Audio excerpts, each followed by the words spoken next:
उदयगिरी नाम एक सुंदर जंगल थिला। जंगल रे अनेक पशुपक्षी बास करुथिले। दिने सकाळु सूर्य उदय हेउथिला। हालुका पवन बहुथिला ओ चारि दिगरे पक्षी मानकर किचिरी मिचिरी शब्द सुना जाउथिला। जंगल मझिरे गोटे पुरुणा आंब गछटिए थिला। से आंब गछ उपरे काउटिए बसिथिला।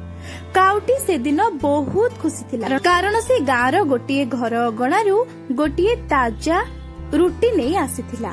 काउ भाबुथिला, आजी मो भाग्य बहुत भल, मते सुंदर रुटी मिलिछि, मु शांति रे एठी बसी खाइबी।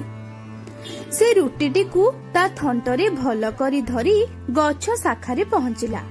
आउ सेतिकी बेले जंगल मझिरु गोटे चतुर शियाल जाउथिला। शियालटी दिन दिन धरी भल खाद्य पाई नथिला।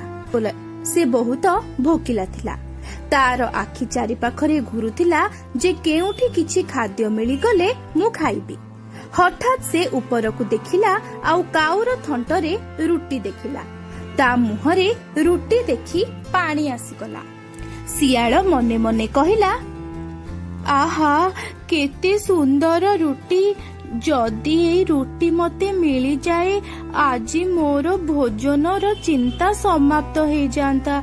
किंतु किपरि आनिबी? काउ तो उपरे बसिची, मते मोर चतुरता व्यवहार करिबाकु पड़िबो। शियाल किछि चिंता करी गछ तळे आसी मिठा स्वर रे कहिला, अरे अरे काउ भाई, तुमको देखी मोर मन खुशी हेउछि। तुमर स्वर तो बहुत सुंदर, पूरा चमत्कार। काउटी शियालर कथा सुनी गर्वित होई गला। से भाबिला, मु तो भाबुथिली मो स्वर साधारण, किंतु शियाल कोन ताकू सुंदर कहूची। शियाल पुणी कहिला, मु सुनिछि तुमर स्वर एते मिठा जे जंगलर सबु पशु पक्षी तुमको राजा मानती। जदि आज तुमे मते गोटे गीत सुनाइब, मोर तो दिन आज धन्य होई जिवो। काउ एतिकी प्रशंसा सुनी खुशी होई गला।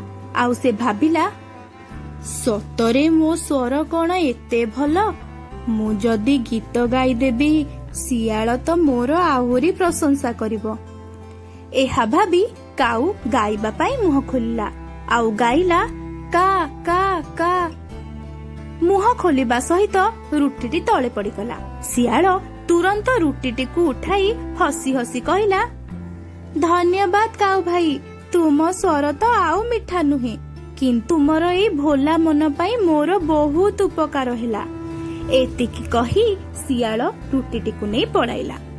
काउ पुणी दुखित हो गला। से मने मने कहिला, मु कौन एते मूर्ख, मु शियाल कथारे पड़िकी मो खाद्य को हराइली। से दिन सारा दुखित होई बसी रहिला। संध्या बेले तार सांग चढ़ेई आसी पचारिला, काउ भाई तुमर कौन हेला, तुमे एमिति चुप काहींकी। काउ चढ़ेई को सब कथा कहिला।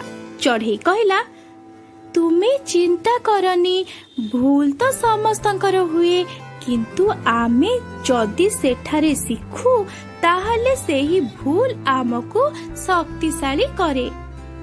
काउ भाबिला, मु एई घटनारू शिखिली आगकू केबे मिठा कथारे पड़िबे नाही। किछि दिन परे पुणी सेही शियाल गछ तळको आसिला। एथर मध्य काउर भल खाद्य थिला। शियाल पुणी प्रशंसा करिबा आरंभ कला। हे सुंदर काउ, तुमे तो जंगलर सर्वश्रेष्ठ गायक। काउ किंतु एथर बहुत चतुर होई जायथिला। से आउ किछि कहिला नाही, शांति रे बसी रहिला। शियाल पुणी कहिला, दया करी गोटिए गीत गाओ। काउ भाबिला, एया हेउछि पुणी से शियालर गोटे चाल। से चतुरतारे खाद्य को पाद तले धरी रखिला ओ मुहरे खोली कहिला, शियाल भाई, आजी मु तुम चाल बुझी गली, मु आउ तुम कथारे पड़िबी नाही।